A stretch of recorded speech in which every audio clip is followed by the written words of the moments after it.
This channel does not promote any violent, harmful, or illegal activities. All content provided by this channel is meant for an educational purpose only.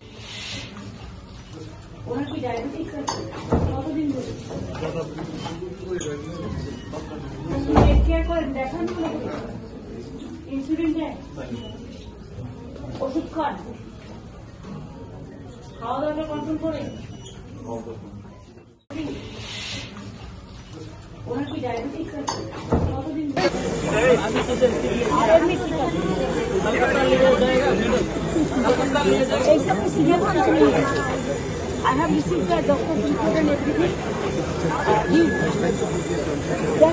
He is in observation because he is having the diabetes. उनका diabetics ज़्यादा है, इसीलिए diabetics control करना पड़ता है ना। छोटा से भी कुछ होता है तो उनको कान में चला कान का আমাদের পার্সোনালি কাউকে জানিয়ে আসেননি, ঠিক আছে, থ্রু সিকিউরিটির মাধ্যমে আমরা পরে জানতে পারি বিষয়টা। হঠাৎ করে আচমকা এসেছিলেন না, মুখ্যমন্ত্রীর কাছে ওদের আবেদন রেখে কোনো ন্যায় পাওয়া যাবে না। এটা প্ল্যান ছাড়া, নাহলে অত বড় বড় পাথর কি বলে পরে অত বড় পাথর ছিল যেখানে বড় বড় ওখানে আইপিএস এর দপ্তরে অনেক লোক ছিলেন, সেখানে কিভাবে এত বড় ঘটনা ঘটতে পারে? এবং পুলিশের গাড়ি আটকে রেখে ঘটনাটা ঘটানো হয়েছে। সামনে পুলিশের গাড়ি আটকে ছিল বলে কি বলে মব এসে কি বলে ওটা আক্রমণ করার সুযোগটা পেয়েছে। উনি পুলিশ মন্ত্রী হয়ে পুলিশ কেন ওখানে মানে যথাযথ পরিমাণে দেননি? এবং হলো একজন জনপ্রতিনিধিকে প্রোটেক্ট করা তো রাজ্য পুলিশের কাজের মধ্যেও তো পড়ে, কিন্তু আমরা ওনার কাছে মনে হয় না যে এটার প্রতি কোনো ন্যায় পাবো। সকালবেলা আমাদের কি বলে মাননীয় রাজ্যপাল এসেছিলেন, মাননীয় রাজ্যপালকে আমরা সমস্ত বিষয় খুলে জানিয়েছি এবং হলো স্বরাষ্ট্র দপ্তরকেও আমরা জানিয়েছি। সম্ভবত আমাদের মাননীয় কি বলে কিরণ রিজিজু সাহেব, কেন্দ্রীয় আইনমন্ত্রী, উনি আসবেন, ওনাকে আমরা বিষয়টা পুরোটা জানাবো। পশ্চিমবঙ্গে এটি একটি অস্বাভাবিক ঘটনা, কিন্তু পশ্চিমবঙ্গের বাইরে সারা ভারতবর্ষে এটি হচ্ছে একটি স্বাভাবিক ঘটনা।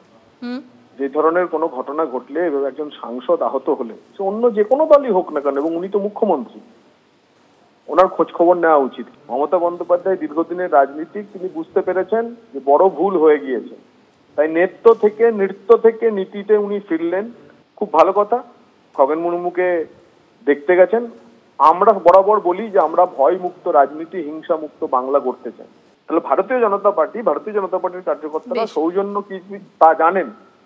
এই মুখ্যমন্ত্রী তা কোনোদিন জানেন না। এখন পরিস্থিতি খারাপ, প্রধানমন্ত্রীর টুইট, খগেন মুর্মুকে দেখতে গেছেন। এই পার্থক্য, যেরকম একটা দুর্ভাগ্যজনক পরিস্থিতি যখন তৈরি হয়েছে, তখন মাননীয় প্রধানমন্ত্রী থেকে আমরা আশা করেছিলাম যে বাংলার মানুষের জন্য তিনি কিছু বলবেন, সেটা না করে তিনি বিষয়টার মধ্যে রাজনীতি ঢুকিয়েছেন।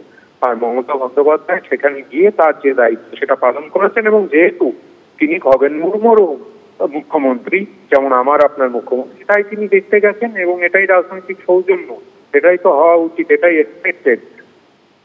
এখানে চাপের কোনো জায়গায় নেই।